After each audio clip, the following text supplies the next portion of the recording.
Sa hapon pong ito, patuloy natin pupuntahan yung Visiting the Vision. I would like to share a very important topic wherein everyone should be inspired and encouraged na lahat po tayo ay patuloy pong maging tunay na disciple ng Panginoon. Let me start from reading a passage in the Bible in the book of Acts chapter 6. Let's read it from the Bible, chapter 6, starting from verse 1. Tingnan niyo po itong sa book of Acts. Pag sinabi pong book of Acts, ito po yung history ng pinagsimula ng church. For those people who are confused, paano ba church? Ano ba talaga nangyari sa church nung araw? So that we could compare the church today, it would be good for us to read the Bible and find out what is the kind of church that they have during their times compared to our church now. Ito yung makikita yung church noon.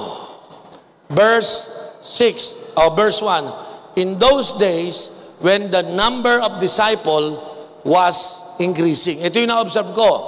Sa Acts chapter 6, verse 1, pinakita dito na ang church nung araw ay nag-i-increase. Say that word, nag-i-increase. Ibig sabihin ng church nung araw, hindi sila stagnant, hindi sila dead, sila ay buhay because they increase. But ang pag-increase nila, hindi po ito nag-increase sa numbers of church members, but sila ay nag-increase sa numbers of what? Numbers of disciples. Say that word, disciples. So ano ma-observe mo dito? Nung araw pala, hindi uso ang church members. Hindi sila nagtatanong kung ilan ang members natin, gaano karami na tayo. No. Tinatanong nila kung meron ba kayong disciples. Because when Jesus, after resurrecting from the dead, nung siya'y nabuhay, inutusan niya yung kanyang 12 disciples, go and make disciples. So pagdating po ng Acts chapter 6, in those days, when the number of disciples was increasing, ibig sabihin, hindi lang sila Pedro, dumami na ang mga disciples. Pero ano ma-observe natin sa panahon natin ngayon? Not everyone inside the church, they don't even bother if they are disciples or not. Ang akala nila, basta mahalaga pumupunta ako sa church. Kasi ang iba po akala nila, pag pumasok sila sa church building, nagiging Christian sila. Like ko sinasabi, natatawang marami, bakit? Kailan ka pumasok sa McDonald's, nang lumabas ka, hamburger ka na. Walang ganon, di ba? Hindi porket pumapasok sa building, nagiging hamburger ka o nagiging Christian ka. In fact, dito po sa Bible, nag-i-increase sila dahil disciples. Bakit disciples ang binibilang dyan, hindi mga church members? Alam nyo, minsan nakakalungkot. Napansin ko po, marami po mga tao sa oras mong ito, hindi sila conscious, hindi sila aware, hindi nila binavalue yung salitang disciples sa katawan nila, sa buhay nila. They don't even bother. In fact, if you ask them, are you a disciple? Sabi ng mga tao, ako? Siguro. Because they don't know how to be a disciple. They don't even understand what is a disciple. Well, let me share this to you. This is fact and truth. I discovered for the last 27 years, kapag ang isang tao pupunta sa church at hindi nagiging disciple, meron siyang mga lifestyle at karakteristik na pampadagdag ng problema, hindi pansagot sa solusyon. Tingnan niyo po. Pag mga members lang sa church, ito yung mga lifestyle ng mga members. Siyempre, members ka lang naman, hindi ka naman disciple. So ano maasahan mo sa members? Pag pumunta yan sa church, usually laging late. Hindi yan disiplinado. Basta nakarating, mahalaga. Bawa, ang service 2 hours. Kahit mga 5 minutes lang ako doon, uwi na yan. Bakit? At least nakapasok na ako sa building. Wala nang konsensya na hindi ako nag-church. Hindi siya concerned kung dadating siya na Pangalawa, pag pumunta sa church yan, walang planong magdala ng Bible para mag-take notes kung ano tinuturo ni Bishop Oriel. Walang ganon. Kasi ang mga members, ganon lang sila ka-relax. Pag umatin tayo, walang tayong problema. Kahit late o hindi, okay lang yon. Usually, ang upo nila sa likod palagi, ayaw na nila sa harap. Ewan ko kung bakit gusto sa likod kasi, relax na relax pa sa likod. Baka maging seryoso pa ako pag pumunta ako sa harapan. So gusto nila sa likod sila. So late, walang dalang Bible, lalo nang walang dalang notebook. Tapos upo yan sa likod. Panlima, pag nag-offering, naiihi palagi. Ewan ko kung bakit. Tatakbo bigla sa offering. Pag offering tapos sempong-sempo naman. Tuwing offering, maiihi, pupunta doon sa CR. Yung pala, pag offering, nagtatago. Yan ang mga church members. Puntahan ko yung mga totoong disciple. Ang totoong disciple, disiplinado. Kasi ang word na disciple, diyan kinuha yung salitang discipline. Kaya parehong disciple, discipline. Ang mga disciple, may mga discipline yan. Pag sinabing alas 12 ang pagsamba, 11:30 pa lang nasa church na yan. Pagpasok niyan, may dalang Bible, may dalang notebook. Pag nakikinig yan, serious student, nagte-take notes. Kasi po, iba kasi ang disciple talaga, may discipline Now, the reason kaya ako binabalik tong topic na ito, lumago ang Doulos for Christ, nung tayo gumawa ng G12 Vision, dinisiplina po kami. Nung na-discipline po kami, natutunan namin yung buhay ng totoong alagad ni Kristo. Hindi po kami lihim na alagad. Tayo ay hayag na alagad ng ating Panginoon. So, na-distinguish ko for the last 27 years kung sino ang disciple sa Doulos at hindi. Yung mga hindi nagiging disciple, matagal yan, di ko makikilala yan. Pero pag naging disciple yan, in a matter of time, mahahalata ako. Bakit? Yung discipline nasa kanya. Let's go to verse 7. I'm sorry, verse 7. Sabi po dito, sa Acts chapter 1, nag-increase yung numbers ng disciple. Ito, so the word of God is spread and the numbers of disciples in Jerusalem increased rapidly. So ito, may pangalan na naman verse. Meron naman tayong mababasa dito. The number of disciples in Jerusalem increased rapidly. Hindi dito sinasabi dumadami ang church members. Again, wala sa Bible ang church members. May nagtanong nga sa akin, Pastor, ilan na members mo? Sabi ko, change the question, baka malito ka. Hindi, Pastor, ilan na nga, Sabi ko, wala na kaming church members. Gusto mo, tanong mo sa akin, ilan ang disciples sa Doulos? Alam nyo ba, sa Doulos, meron tayong almost 20,000 disciples. Pero ngayon po, nasa more than 23,000 tayo. Yung iba pong 3,000 na sinasabi ko, they are not yet disciples. They just attend the church. Pero almost 20,000 are disciples. Kaya po ang Doulos, lumalago po siya, nag-reach ng 20,000. Kasi yung 20,000 na yon, mga problem solver na yon. Hindi sila yung problem. Pag napansin ko, kapag ang isang Kristiyano pumasok sa church at hindi naging disciple, laging nagiging problema. Kasaway. Late lagi. Yung Bible mo, wala palagi. Yung notebook mo, wala. Ang daming problema. Walang ganang mag-training, walang ganang magsimba, walang ganang mag-devotion, walang ganang mag-sell. Yung lahat ng sinasabi mong basic, wala sa katawan niya.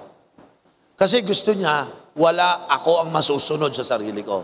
Well, yan ang make-up po ng mga church members. Sila nasusunod.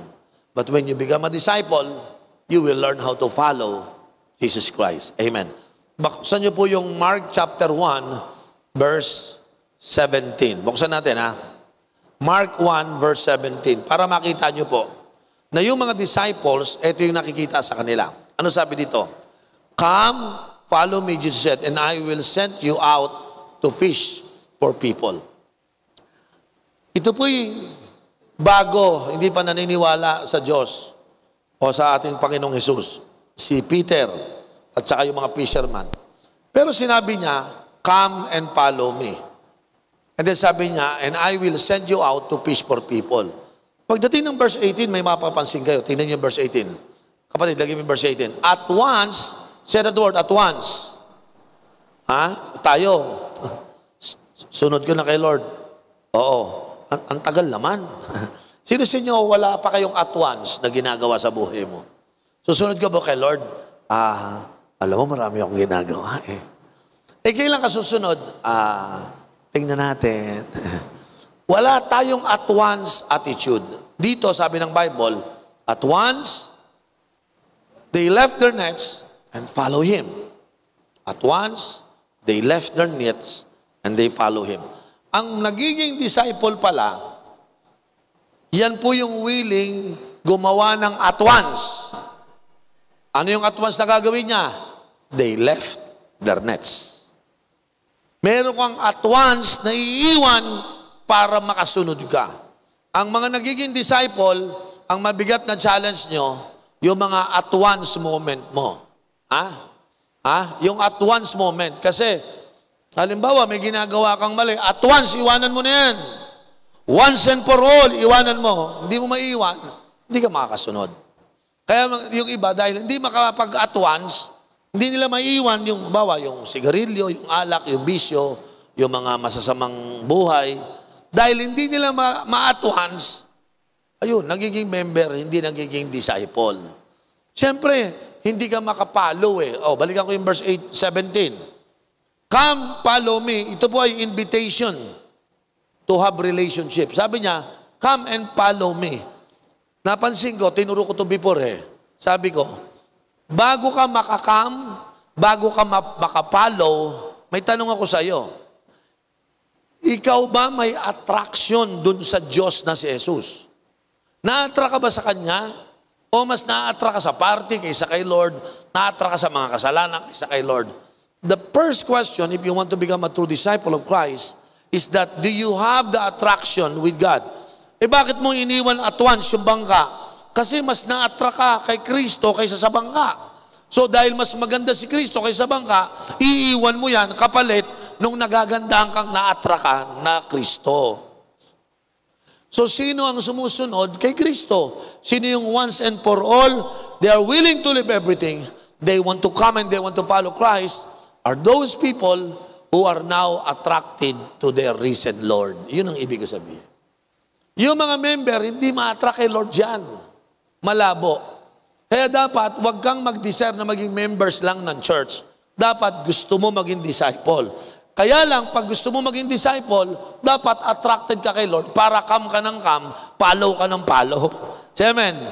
Sa totoo lang, pag kinumpir ni Peter sa ibang mga teacher si Kristo, mas magaling si Kristo.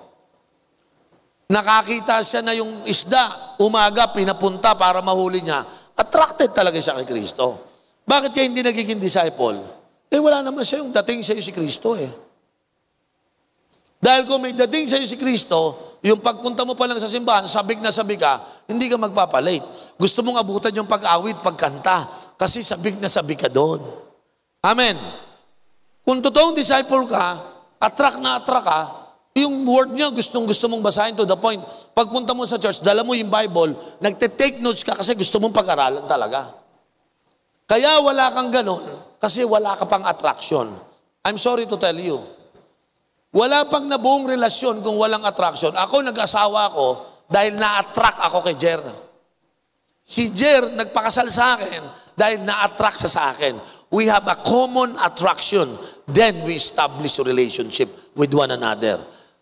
Hindi pwedeng magkaroon ng relationship kung walang attraction. Si Kristo, mahal na mahal ka niya. Attract na attract sa'yo, namatay nga siya para sa'yo. Ikaw na lang ang walang attraction.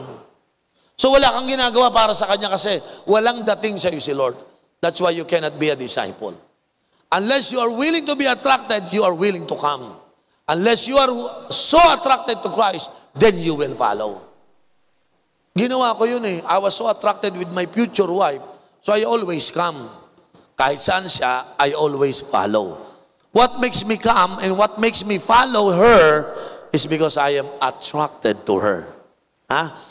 Subukan mo, mag-asawa ka nang hindi ka attracted, walang gana. Papakasal na kayo? Sige na nga. Pa-picture kayo. Lagyan na, bisa mo. Tapos na. Tara, uwi na tayo. Bakit? Wala. Pero pag mahal mo yon, ibagalaw mo. Because ang simula ng discipleship ay relationship. The start and the beginning of disciple making is relationship. Kaya kayo, kung sino sa inyo nagdi-disciple, boss, leader ka. Siyempre, si leader ka. Gusto mo yung mga tao na to come and follow you. Bakit? Attracted ba sila sa'yo? Ano ba pinakita mo para ma-attract sa'yo? Di ba? Ikaw ba likeable sa Kanya? O lahat ng post mo, ina-unlike ng disciple mo? Hindi na sila babalik sa'yo. Pag si Kristo dumating, automatic mga tao lahat likes, likes, likes, likes. Bakit? Attractive yun. Ikaw na lang ang walang likes. Sino sa inyo excited kay Christ? Punong-puno ka ng likes. Pag si Christ likes, I like Christ, I love Christ. Because relationship, you love the person and you like the person. Tama po ba? Sino po naniniwala? Diyan nagsisimula lahat yan. Now, hindi lamang po nga walking with God, hindi lang relationship. Pero sabi ni Lord, dun sa verse na to, I will send you out to fish for people. May trabaho. Sumama ka sa akin, tuturuan kitang manghuli ng isda, ng tao. He's talking about soul winning. He's talking about discipleship. Ituturo ko sa iyo. So, ibig sabihin, si Christ, pag disciple ka, hindi ka lang may relasyon sa Kanya, pero meron pa kayong partnership. You will begin to work with Him. Alam niyo, nakakalungkot. Bakit ang maraming Kristiyano, pagdating sa paglilingkod sa Diyos, ayaw na ayaw natin. Sabi mo, mag-disciple, ayoko. Mag-serve kay Lord, ayoko. Bakit? Because you are not willing to work with Jesus. Bakit? Pag hindi ka nga attracted, pag wala kang relationship talaga, para sa iyo ang pagiging Christian, religious experience. But being a Christian is not a religious experience. It's an encounter with Christ. Amen. Sino sa inyo nakapag-encounter na kay Christ? You know yung encounter na yon, it produces relationship. At hindi lamang po relationship, I tell you, it produces partnership. So, kaya po lumago ang Dulos for Christ compare sa other church, no? You know, I'm so proud of this church. And people are asking me, Pastor, ba't kayo ang bilis niyo lumago? Sabi ko, natapos na ako sa isip ng mga church membership eh. Hindi ko tinetrain ng mga church member ko na maging church member. Tinetrain ko sila na maging totoong disciple. Paano mo ginagawa? Una, sinasabi ko sa kanila, dapat magkaroon sila ng attraction kay Christ. To the point na meron silang strong relationship. Pagkatapos nun, wag lang magkaroon ng walking with God, pero matuto sila ng working with God. Tunuturuan ko sila paano sila mag-serve kay Lord. Kasi kung totoong disciple tayo, hindi lang tayo labing-labing kay Lord. Dapat working din with Lord. Amen. Sino sa inyo natututo na makipag-work kay Lord? Imagine mo, 3 months ka na dyan, upo ko lang upo, wala kang ginagawa. O 1 taong ka na dyan, upo ko lang upo, wala kang ginagawa. What's wrong? Bakit? Why not serve God? Yung pala, hindi niya naintindihan ang pagiging disciple. Ang discipleship, patungkol yan sa relationship. Pangalawa, ang discipleship, patungkol yan sa partnership. So, dalawa. Pag disciple ka, meron akong relationship at meron akong partnership. Nire-review ko to sa inyo kasi hindi pwede na narito ko sa dulos, mali ang nakukuha mo. Huwag kang gumaya sa ibang mga Christian na upo. I'm sorry, that's not Christianity. For me, Christianity is being in love with Christ. Amen. Christianity is not just being in love with Christ, but we want to serve with Christ. We want to work with Christ. That's why lahat tayo gumagalaw nagsiserve para ang ating Panginoon ay ating paglingkuran. That is Christianity. Tama po ba? Tama po ba? So lahat tayo maglilingkod. Parang ganito. Yung paglilingkod nila, si Kristo ay pinasa kay Pedro, si Pedro pinasa sa kanyang mga disciple, ang kanyang mga disciple pinasa, ang disciple pinasa, ang disciple ipinasa ulit, ang disciple pinasa ulit. 18th century, dumating na sa Pilipinas ang Kristiyano. Pinasa nung 1982 na, doon na. Pumunta na sa eskwelahan mo. Pumunta na sa opisina mo. Pagdating sa'yo, bakit tumigil? Ayaw nang ipasa, ayaw na magtrabaho, ayaw mag-work. Tumunga nga. Umupo lang ng umupo. Bakit tumigil? Lahat ng Kristiyano nung unang panahon, pinasa. They love God, they work for God. Bakit sa'yo tumigil? Ano nangyari? Sabi ng mga anghel, anyari? Ano nangyari? Ba't tumigil doon sa tagadulos? Ano nangyari? Mula umpisa, pasa sa'yo. Ayoko ng partnership. Gusto ko lang tungangers. Hindi ka pwede maging tunganga lang dito. I'm sorry, You go to the wrong place. This place is full of people who love God and who want to serve God. Sino masaya? Nandun ka sa tamang lugar. Ibig mo sabihin, Pastor, pag pumunta ako dito, hindi lang puro love kay Lord? Hindi lang ganun. Serve din kay Lord? Yes, serve talaga tayo. Sino sa inyo natutuwa, nakakapag-serve ka na kay Lord ngayon? So, bigaw ng malakas na hallelujah. Tinan nyo. Kaya yung iba, hindi ma-encourage mag-serve. Kasi pag sabi, parang napili. Sino rito yung hindi ka napipilitan? Sarap na sarap ka, enjoy na enjoy ka, blessed ka, na ngayon ay hindi ka na tagaupo. Ngayon, ikaw yung nag-serve na kay Lord. Tama ba yun? Ang pangit naman, disciple, namatay sa iyo yung tao, namatay sa iyo si Kristo, tapos igaganti mo lang, upo. Ha? Tapos pangiti-ngiti. Amen! Ano ginawa mo? Tama na yung ngiti lang, tsaka amen. Wala, hindi pwede yun. Ha? Sabi mo sa katabi mo, it's time to serve the Lord. Sige, sabi mo sa kanya, lakasan mo, it's time to serve the Lord. Na may nagtanong, Pastor, bakit talaga ganon? But imbis na nagiging disciple, nagiging member, isa lang ang culprit, isa lang ang problema. At babanggitin ko sa inyo, ang mga taong hindi nag-grow, kadalasan dyan, tingnan nyo ha, ang mga taong hindi nagsaserve, hindi nagwo-work kay Lord, kadalasan, hindi nag-grow. Today, it's a matter of growth. Because if you are growing in a relationship, I tell you, iba po magagawa mo. Now, tingnan niyo po itong mga verse na ito. Okay? Simulan natin. Nakita ko, kung wala itong mga verses na ito, sa Colossians 1:28, tingnan niyo po yung importance ng maturity na sinasabi ng Bible. Maaaring binabaliwala mo yung growth mo, yung maturity mo, but sa Bible, it's so important. Sabi dito, He is the one we proclaim, admonishing and teaching everyone. Nabasa nyo, everyone ha? Hindi selected few, it's everyone. Teaching, admonishing everyone with all wisdom, so that we may present everyone. Lahat daw, lahat, everyone. Sabi mo sa katabi mo, kasama ka doon. Sino dito yung kasama sa everyone? Sabi dito, so that we may present everyone fully mature in Christ. Imagine ang Bible nagsasalita ng maturity, and you're not thinking about maturity. You're not thinking about growth. Maturity means fully developed. Immature people means not fully developed. Sa totoo lang mga kapatid, eto marami tayo dito, siguro palagay natin, kunyari 500 tayo ngayon. Hindi lahat dyan fully developed. Bakit? Ayaw mag-mature eh. Ang mga nakakapag-serve kay Lord effectively, yung napupuntahan mo yung relationship and partnership, yung mga Kristiyanong nagmamature. Kasi it takes maturity to serve other people. It takes maturity to serve other people. Yung mga immature, yung mga baby, pag immature ka, gusto mo lahat ng attention sa'yo. You don't pay attention to others, lahat ng gusto mo sa'yo lang. So, merong problema sa mga Kristiyano na hindi nagmamature. Yung mga hindi nagmamature, hindi ka magiging disciple. You will never come, you will never follow because you never develop yourself. So, I always encourage everybody, mag-develop kayo, mag-grow kayo, mag-mature dapat po tayo. The next verse na babasahin natin ay nasa Colossians 4:12.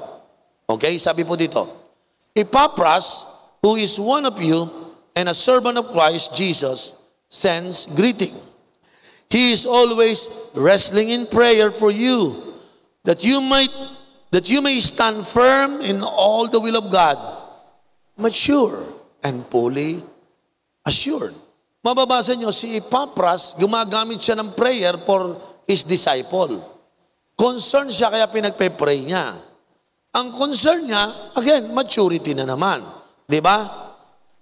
Sabi ng Bible, mature and fully assured. Kasi nakita ko, malaki talaga to. Pag tayo nagmamature, meron tayong assurance sa heart natin.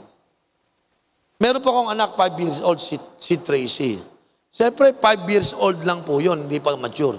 Ang na-observe ko sa kanya, katulad ng maraming bata, laging gusto niya sa kanya, sarili niya, iniisip niya.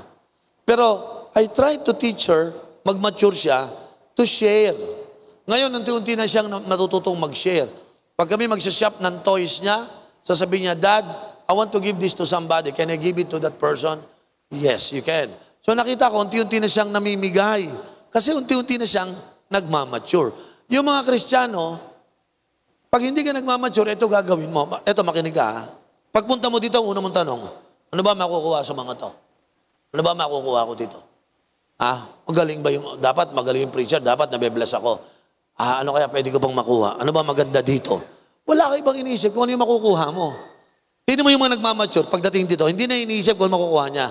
Ang iniisip niya ganito, ano kaya pwede kong gawin para makatulong ako sa church na ito? Ano kaya pwede kong i-contribute para yung church na ito lumago sa tulong ko? Why? Because when you are growing, you are helping other people. Tama. When you are growing, you become a blessing to the church. When you are growing, you don't seek for somebody to look up on you. But you always, what? You always help, bless, serve other people. Napansin ko sa mga mature na tao, they always bless others.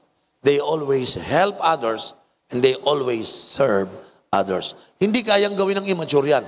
Kasi yung mga immature, ito sabi nila, i-bless nyo ako, tulungan nyo ako, serve nyo ako. Imagine mo lahat ng members mo ganyan, paano kayo lalago? I'm glad that I pastor the right church.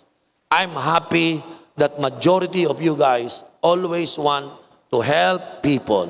You always want to serve people, and most of all, you always want to bless others. Why? Kasi alam nyo, pag wala kayong bless, serve, tsaka help, hindi ka mag-i-invite. Kaya hindi nag-i-invite yung iba. Bakit? Siyempre, to invite people is to bless people. To invite people to serve people. To invite people is to help people So kaya ka hindi nag-i-invite, wala ka na-invite, because you're not willing to help and bless other people. Because every time you invite people, you bless that person. Amen. Yung lahat ng first-timer dito, dinala ka dito ng friend mo, alam mo, babanggitin ko ulit ito. Yung mga nag-i-invite po sa inyo, ibang klase ang tao na yan. Kasi he can invite you to watch a movie. He can invite you to go to beach. You know, he can also invite you to go somewhere and enjoy and have fun sa mga beautiful spots sa Pilipinas. But when somebody, I tell you, dinala ka sa church, you know, that is a wonderful person. Because you know why? That person is helping you to find your way back to God. Palakpakan natin yung nag-i-invite. Kasi po, yan po, may burden, may blessing na sa iba yan Nagsiserve na sa iba. Yung invitation pa lang, tulong na yun bless na yun help na yun Kaya para sa akin, ang manifestation na nagmamature, manifestation yan, nagsiserve na sa ating Panginoon. Now, tingnan nyo, bakit ang ibang tao hindi nagmamature? Mababasa nyo sa Luke 8 verse 14. Hindi sila nagmamature kasi sabi ng Bible ganito. May dahilan pala. The seed that fell among thorns stands for those who hear. But as they go on their way, they are choked by life's worries, riches, and pleasures, and they do not mature. Yun ang sabi. Hindi sila nagmamature kasi nachochoke sila ng mga life worries. Puro iniisip. Hindi sila marunong magtiwala sa Diyos. Hindi sila marunong umasa sa Diyos. Hindi sila marunong humingi ng tulong sa Diyos. Pag may problema, patay. Choke na yon. Para lagi silang sinasakal ng mga problema. Pangalawa, riches. No? Sa kanilang sa kagustuhang makuha ang lahat ng gusto, napapabayaan yung kanyang personal life. Napapabayaan yung pagiging disciple. So hindi lang siya pinapatay ng problema, pinapatay din siya sa pagiging gahaman sa mga bagay sa mundong ito. Alam nyo, ang kayamanan, hindi yung masama. Yung masama yan, pinipilit mong kunin nang wala pa sa oras. Kasi po ang kayamanan, pag may time yan, dadating sa iyo yan. Amen po ba? Kapatid, nag-serve ako kay Lord in 1988. Nagkabahay ako 2013. Imagine, I've been serving God for the last 25 years, 23 years or 24 years. Bago ako nagkaroon ng sarili kong bahay, I have to serve. Pero hindi bigay, masarap sana, kinabukasan may bahay ka na kagad. So tumira muna ako sa bahay-bahayan, sa mukhang bahay, hanggang sa naging totoong bahay. Dinaanan ko lahat yon. Pero natutunan ko, yung riches ng world na ito, one day, ibibigay siya ng Panginoon. If you learn how to seek the kingdom of God first, then all these riches will be added unto you. Yan ang tandaan mo. Pag disciple ka, huwag ka magmamadali. Kasi pag nagmamadali ka, gusto mo lahat makuha sa lalong madaling panahon, hindi ka na magbabasa ng Bible, hindi ka na magsisimba, wala kang ibang gagawin, puro ka fear, gusto mo makuha lahat ng bagay, hanggang mawawala ka na sa Diyos. Hindi ka magmamature because why? You are choked by the pleasure and riches and most of all the worries in life. Kaya sabihin mo sa katabi mo, relax ka lang, dadating din yan. Amen? Kung may problema, sabihin mo sa kanya, relax ka lang, relax ka lang. Amen? Sino dito niniwala, tutulungan tayo ng Diyos, we could relax lang. Amen? Tama po ba? Tsaka yung kayamanan, darating din yan sa tamang panahon. Ha? Parang yung isang bata, Dad, panahon na mag-aasawa na ako. Anak, wag muna, bata ka pa. Pero na in love na ako, talagang okay na naman ako, kaya ko na. Pero anak, wag talaga. Sige na, payagan mo na ako. Anak, wag kang makulit, may ginagawa ako. Sige na po, inay, anak, pakiusap. Hindi ka pa pwedeng mag-asawa. 2 years old ka pa lang. Ganyan tayo. Gusto natin agad magkakotse, magkabahay. Hindi ka pa nga nagmamature eh. Ha? Ano pinagsasabi mong gusto ko to? Mahandle mo? Ilan dito pag nagkaroon ng kotse, nagkaroon ng maganda? Ito, magandang tanong. Yung lahat ng 1, 2, 3, 4, 5 rows. Kayo lahat, ha? Kung may 5 million kayo sa bangko, andito kaya kayo? Kaya mas ganda sabihin mo sa kanila, buti nga sa'yo, wala ka pang pera para malapit ka pa sa Diyos. Di ba? Kung may, ito, 4 ang gagwapo. Ito sa harapan, 4 ang gagwapo. Kung may tagto 20 million sa bangko nyo yan, tingin nyo, andito yung 4 na yan. Ha? Tingin nyo. Yung katabi mong maganda, tingin mo, nandito yan. May 20 million sa bangko. Nagsha-shopping ngayon yan sa Hong Kong o kaya sa Singapore. Dahil datong eh. No. Pero dahil wala pa sila ngayon, nag-church sila. Kaya sabi ng Lord, sige anak, punta ka mo na simbahan. Pagpapalain kita. Para paglabas mo, matuto ka na. So pag dumating na yung 20 million, disiplinado ka na. Hindi mo iwawagay-way yung pera mo, hindi mo itatapon. Pagyayamanin mo para pagpalain ka palalo ng Panginoon. Gagamitin mo to serve people, to bless other people, until you become a blessing. Then you are a good steward. Tama po ba? Naintindihan niyo ako? Kaya yung mga walang pera, sabi mo sa katabi mo, buti nga sa'yo, kaya mo yan. Amen? Yung mga walang pera, palakpakan natin yung mga walang pera. Hindi yan dahil sa masamang tao. Dinidisciple pa kasi yan ni Lord. Inaayos pa yan eh. So may natututunan tayo? Sino po may natutunan? Taas yung kamay. Now, buksan natin sandali yung principle ng growth. Punta natin yung principle ng growth. Number 1, ano ang concept ng growth? Let's go to the concept of growth. Una, kung gusto nyo lumago, maging disciple ka, ito yung concept ng growth. Kapatid, lagay mo yung concept ng growth. Todo mo na. Okay? Number 1, tingnan nyo. Growth must be your constant thought. Dapat yung paglago, yung pag-mature mo, lagi mong nasa isip yan. Huwag mo nga alisin. Araw-araw. Naka-stick sa mind mo yan. Number 2, growth must be your constant desire and goal. Hindi lang siya thoughts ng life mo. But it is your desire. It is your goal. Sino rito yung goal mo? Mag-grow ka na mag-grow. Taas yung kamay. That's your goal. Alam nyo, minsan, may dumadating sa point, maraming Christian kasi, lumalago sila at first. Pero pagdating, nagpipik sila. Siyempre, pag nagpik ka, wala ka ng performance, hanggang doon ka na lang. So dapat, meron kayong hunger to grow. Keep on learning. Sabi nga if you want to be great, to be a great person, you need to become a great learner, a great student. Because only great learner, great student can be a great person. Dapat tuloy-tuloy ang paglago natin. Dapat goal mo yan, desire mo. Pangatlo, growth must be your constant lifestyle. So ito yung ating lifestyle pala natin yan. Pag gusto mong lumago, gawin mo lifestyle. Huwag kang mape-pressure. Ba't kailangan ko magbasa ng Bible? Tanong ko sa iyo, bakit kita pinagbabasa ng Bible? Para ako malalago, ikaw. Siyempre, ikaw. Nagbabasa tayo ng Bible kasi ignorante tayo sa Diyos. Ignorante tayo sa kanyang mga paalaala. Wala tayong kaalam-alam paano tayo gagawin. Kaya kita mo yung buhay mo kung anong pinagagagawa mo. Kasi you are ignorant of the Bible. Ang linaw-linaw, sabi ng Bible, isa lang mapapangasawa. Gusto mo yung Kristiyanong Muslim. Para kang Kristiyano pero 5 asawa. Hindi mo ba alam ang consequence niligtas tayo na Lord, isa lang asawa? Kasi pag isa lang asawa mo, isa lang biyanan mo. Pag 5 asawa mo, 5 biyanan mo. Kaya kita yung mga Muslim, nagiging sila, di ba? Gusto na nilang gusto nilang magharakiri, magpasabog ng katawan nila. Yung mga nagpapakamatay, alam nyo, 5 biyanan nun. 5 asawa. Yung mga bata, nakita yung hirap ng buhay para mag-Muslim. Bakit 5 asawa? The point is, it's just, siguro it's funny to tell this, pero I will tell you, hindi madali pag sumusuway ka sa salita ng Diyos. Tama po ba? Tama po ba? Subukan mo, huwag ka maniwala sa Bible. Hindi naman totoo yung Bible Parang hindi ka naniwala sa gravity. Yung gravity, lahat ng tumatalo, bumabagsak. E di subukan mo sa 6th floor, tumalon ka, sabi mo, walang gravity, hindi ako naniniwala. Subukan mo, talon ka 6th floor. Pagbagsak mo, sabihin mo, I confirm, totoo pala. Kaya lang, it's too late, patay ka na. Yun ang sinasabi ko. Lahat ng sinasabi ng Bible, if you are ignorant, patay ka, walang mangyayari sa'yo. Sino po may natututunan? Growth must be your constant lifestyle. This is very important. Now, tingnan niyo po yung tips about growth. Punta natin yung tips about growth. Sulat niyo to para maging ano sa inyo. No one grows by himself. You need somebody, someone need to help you para mag-grow ka. Number 2, no one grows without help. Parang halaman. Hindi sila lumalago kung hindi sila tinutulungan. Okay? Number 3, growth needs the right ground. Pag lalago ka, kailangan mo yung mga tamang lugar. Yung isda, para lumago siya, tamang lugar, tubig. Yung puno, tamang lugar, tawag dito, yung tinatawag na lupa, soil.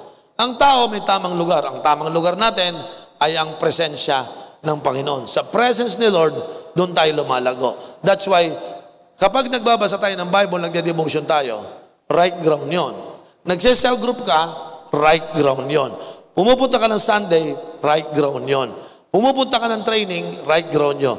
Every time you go to those right places, nagiging right ground mo yon, doon ka nagkakaroon ng paglago. Number 4, focus is crucial in your growth. Kinakailangan focus. Hindi hocus-pocus. Yung focus. Pag nagpo-focus ka, nagko-concentrate ka. Kung gusto mo lumago, concentrate ka sa devotion. Gusto mo pang lumago further, concentrate ka sa sales mo. Gusto mong tuloy-tuloy lago, concentrate ka. Pag Sunday, wag mo na i-contest yun. Kay Lord na talaga yon. Focus mo na talaga yon.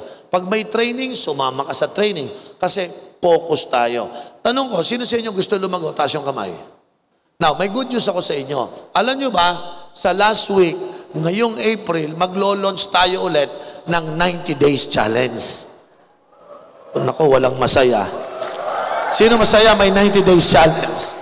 Ang 90 days challenge ay i-challenge tayo sa 4 na bagay. Dito kasama ako at kasama kayo lahat.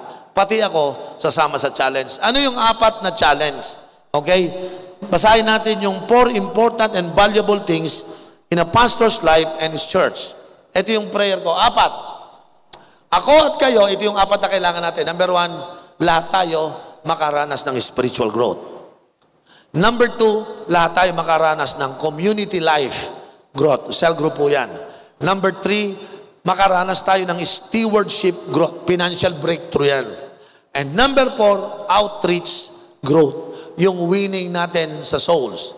Itong 4 na ito sa ating 90 days challenge, lahat po tayo dadanas niyan. Sino gusto makaranas ng spiritual growth for the next 90 days? Come on!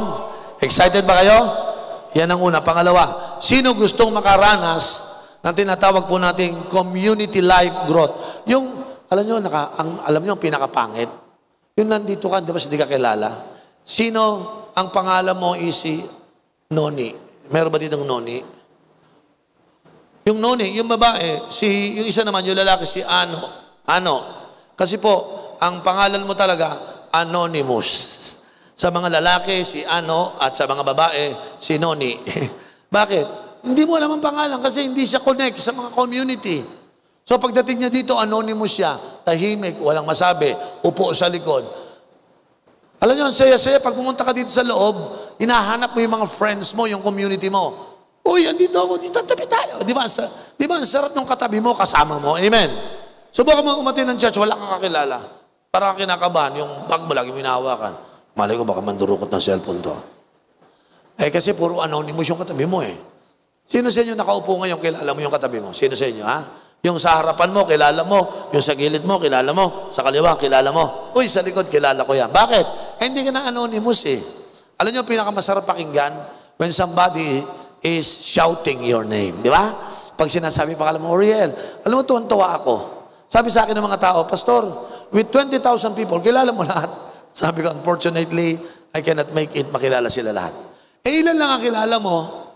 I would be honest to you, hindi madami. Talaga. Opo. Sabi ko, paano yung pastor? Hindi mo sila kilala? Sabi ko, ako rin, hindi nila kilala eh. Pag ako nagpipreach sa harapan, they don't even know what my name is unless I say that I am Bishop Oriel. So yung mga tao, pag ako'y naglalakad, Bishop Oriel, Bishop Oriel, oh, kilala ako. O, kamusta kayo? Bishop, sa ano niyo po ako? Sa Dulos din po ako. Ay, ganun ba? Nakakahiya. Pero mo, taga-Dulos siya, hindi ko kilala siya, kilala niya ako. So, she become an anonymous person sa akin. Pero kung di ako anonymous sa kanya. And that's why gusto ko ba, mga kapatid, magkakilala tayo dito. Tama. Sino sa inyo gusto nyo, in the next 90 days, marami kang magiging ka-friendship na ngayon dito. Tama? Tama. Sino rin gusto marami kang maging kaibigan? Huwag lang pagdating dito, para ka lang anino. Anino, yung sumusunod-sunod ka lang. Di ba? Pero, sa totoo lang, meron kang identity. You are a child of God. You are a part of this family. And I tell you, God want to bless you on this family. Amen po ba? Palakpakan natin ng Panginoon. Sa totoo lang, yan po ang kailangan natin. So, ito pong yung apat pong ito, sa 90 days challenge dadalhin. So, ito gawin ninyo. Pagkatapos po ng service natin, I would like to encourage you, let your cell leaders help you to enroll. Kasi po, by next week, ibibigay na po namin yung mga materials. Ito pa maganda. Sa loob ng 90 days, isasama na po namin, pare-pareho tayo ng devotional materials.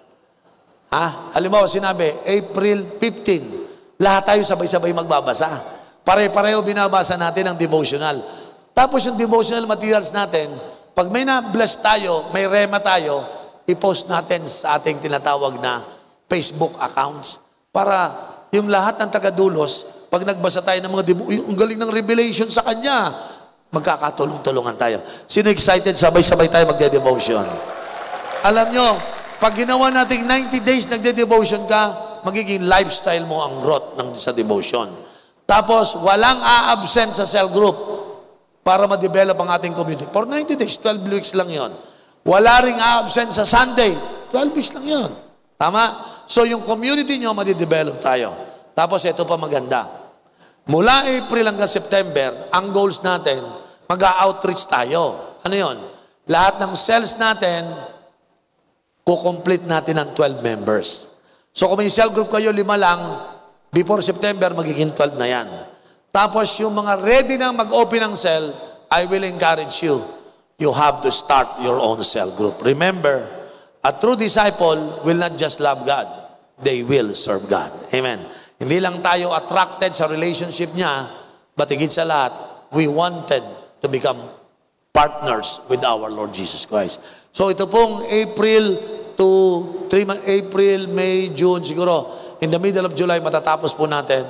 It's a very exciting 90 days because aangat ang lahat sa atin sa next level.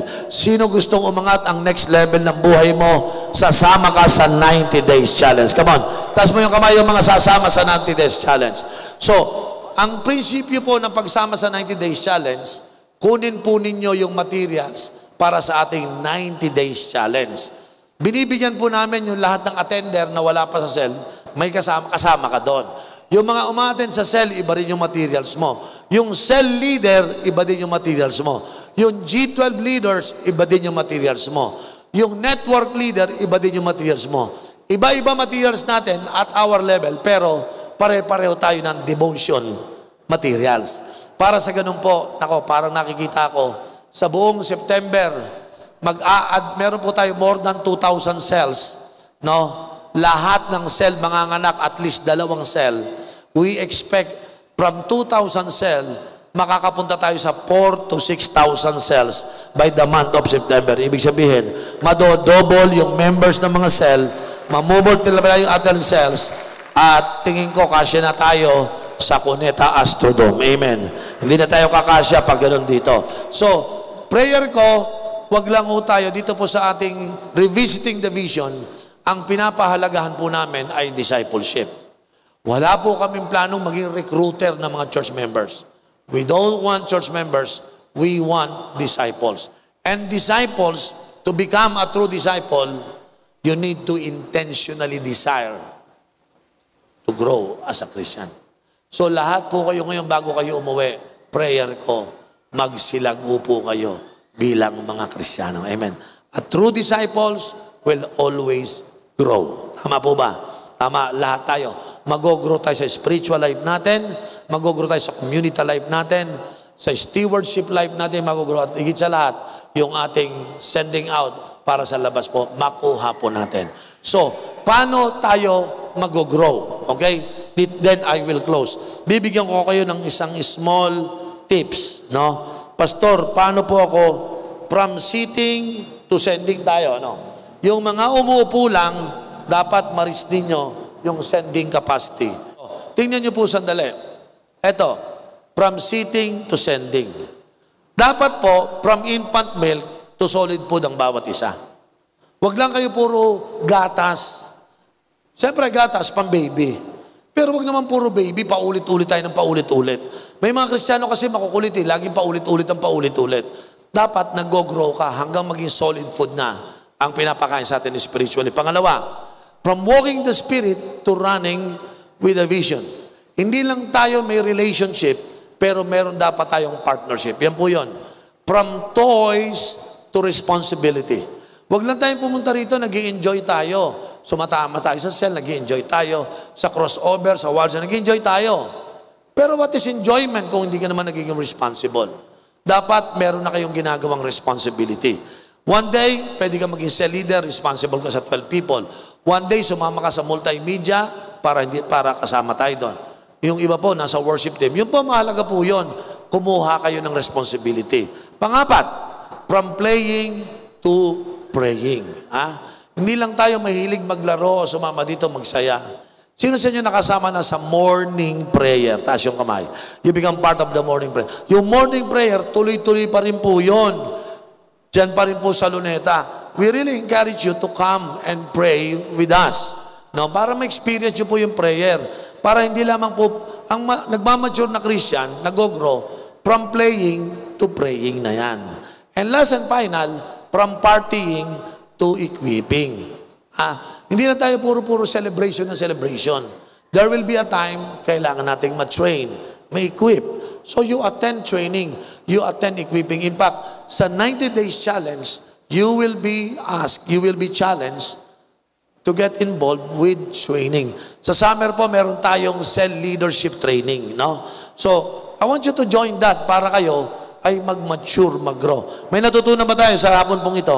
I'm trying to be practical po sa inyo sa hapon pong ito. And I pray lahat ng tinuro ko sa inyo ay mai-practice po nyo sapagkat yan po talaga yung kailangan na kailangan natin. Prayer ko, walang maging immature dito. Gusto ko maging fully developed. No? Second, ayoko magkaroon ng church member. Gusto ko mga true disciples. And I want every one of you, magmamanifest po, you become fruitful, you multiply, because your life become a great service to God.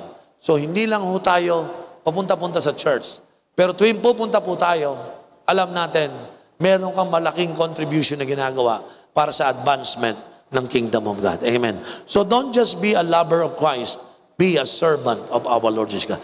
Be a doulos, a true servant. Sabi mo sa katabi mo, hoy, magdulos ka na. Sino rito yung nagdulos na? Pag sinabing dulos, true servant, naglilingkod ka na sa Panginoon. Hindi ikaw ang pinaglilingkuran, ikaw yung naglilingkod. Amen? Sino ito excited? Ikaw yung maglilingkod. Hindi ka lang pupunta rito para paglingkuran. Amen? Pwede ba tumayo tayo lahat? Hallelujah. And I just want to pray for you. Hallelujah. Father, we thank you. As we stood on your word, Lord, I believe, Lord, that this is the time for us to realize that I myself and the people of this church, the whole congregation, would realize the importance of being a disciple.